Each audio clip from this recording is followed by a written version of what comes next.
We're still speechless after that amazing finale from The Mandalorian Season 2. There's a lot to unpack. We've also got some serious questions about the finale, about certain characters, and about what might happen in Season 3 as well. Welcome to Patrol Clips, Stormtroopers, and today we'll be taking a look at probably the most insane episode, not just in Season 2 of The Mandalorian, but the entire series. There are insane reveals and unanswered questions, which is why we're letting you know that there will be spoilers for the season finale, as well as the whole season, and some mild spoilers from Star Wars lore. Before we begin, however, be sure to like this video and subscribe to the channel for more content just like this one. Here we go. So right off the bat, we have to talk about a specific character making a guest appearance during the last few minutes of the episode.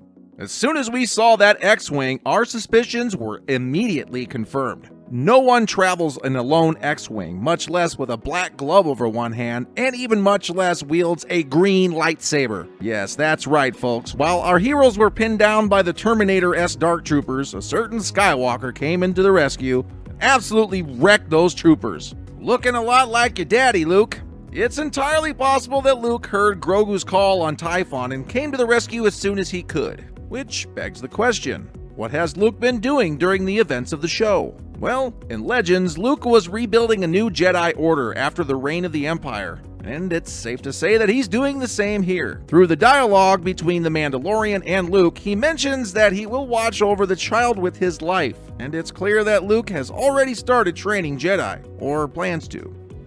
He is strong with the Force, but talent without training is nothing. Grogu might actually be the first Jedi that Luke takes into his academy. Which, of course, as every good Star Wars fan would know, would be a pretty damn poetic thing to do.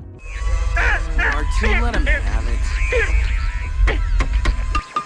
Fine. Who knows, Grogu might actually meet a young Ben Solo before the events of The Force Awakens. They might even become best buddies. But that brings another question to the table. What will become of Grogu? We all know that Grogu is of an incredibly rare species, the same as the Jedi Master Yoda. Yoda lived to be 900 years old, and he wasn't looking or moving around too bad for a 900-year-old. When 900 years old you reach, look as good you will not. Grogu is pretty young, and he's got a lot of life ahead of him. And it's more than likely he'll live for quite a few centuries, a time beyond the Skywalker saga and in a new era of the Star Wars galaxy. It's interesting to think about the possibilities. Will he become a lone traveler like Mando or a grand Jedi Master like Yoda? Of course, we could speculate all of this to infinity, and it's cool to imagine how our pal Grogu might turn out. Speaking of old pals, another familiar face that turns up during the finale is none other than Bo-Katan herself. It took some convincing, but she agreed to help Mando rescue Grogu from the clutches of Moff Gideon. We also know why she wants to help. She wants the Darksaber. Gideon has a weapon that once belonged to me. It is an ancient weapon that can cut through anything. Almost anything. An ancient weapon that was wielded by Sith Lords and the rulers of Mandalore. Bo-Katan is pretty much the rightful ruler of Mandalore, so when Mando obtains the Darksaber, it's finally within her grasp, right? Right? Well, actually, due to the brilliant planning of Moff Gideon, the Mandalorian is actually the rightful owner of the Darksaber. Why is that? Well, because the Darksaber can only rightfully be obtained by defeating its owner in combat. And since Mando's the one who fought against Moff and pretty much beat his lily ass, that would make the Darksaber his. She can't take it. It must be won in battle. She would need to defeat you in combat. Mando actually tries to give the Darksaber over to Bo, but she knows that it's not the right way to obtain it. I yield. It's yours. Oh, no.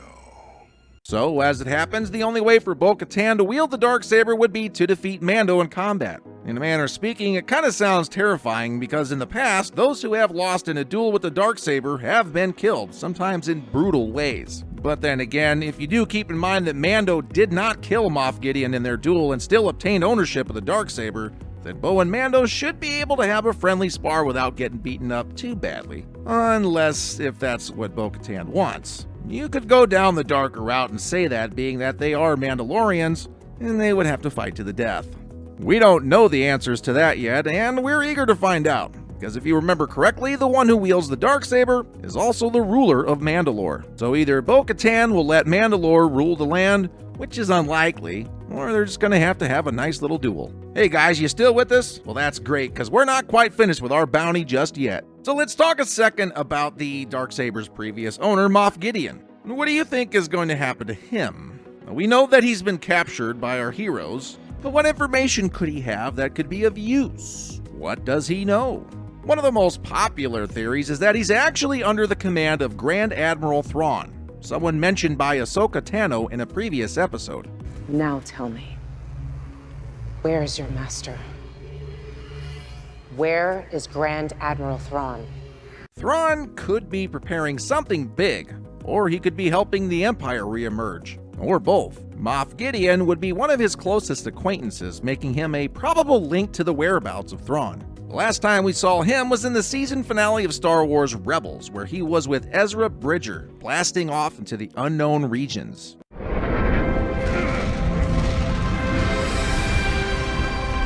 Which brings us to Ahsoka. She made her live-action debut this season, and we couldn't be happier. What's more is that in the season finale of Rebels, she set off on a quest with Sabine Wren to find Ezra. And in The Mandalorian, she's probably asking where Thrawn is so she can find Ezra. Makes sense, right?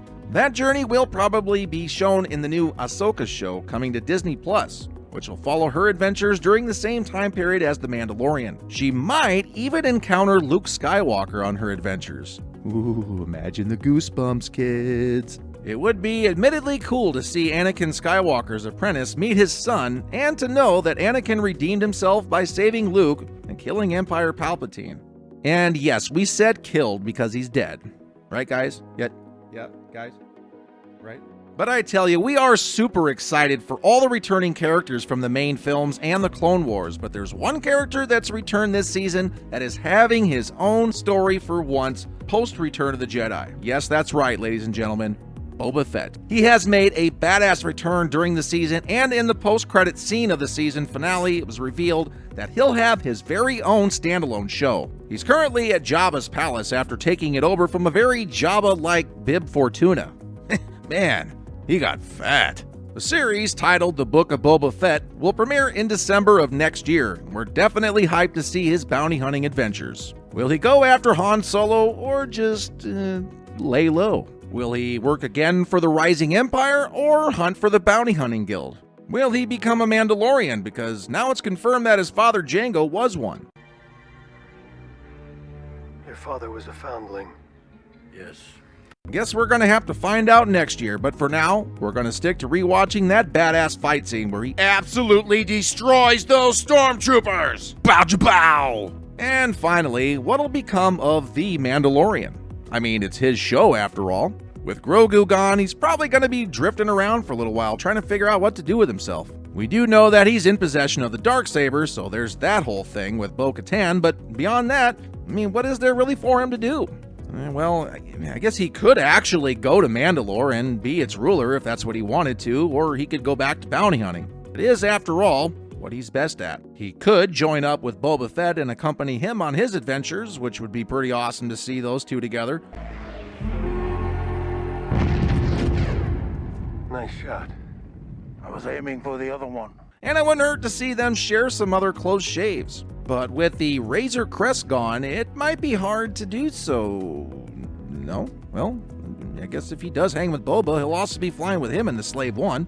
And Boba might even lend him the keys to his cool ride. Imagine that. And another option for Mando would be to join the New Republic, maybe alongside Cara Dune, but we think that he'll stick more as an advisor to the New Republic rather than a soldier.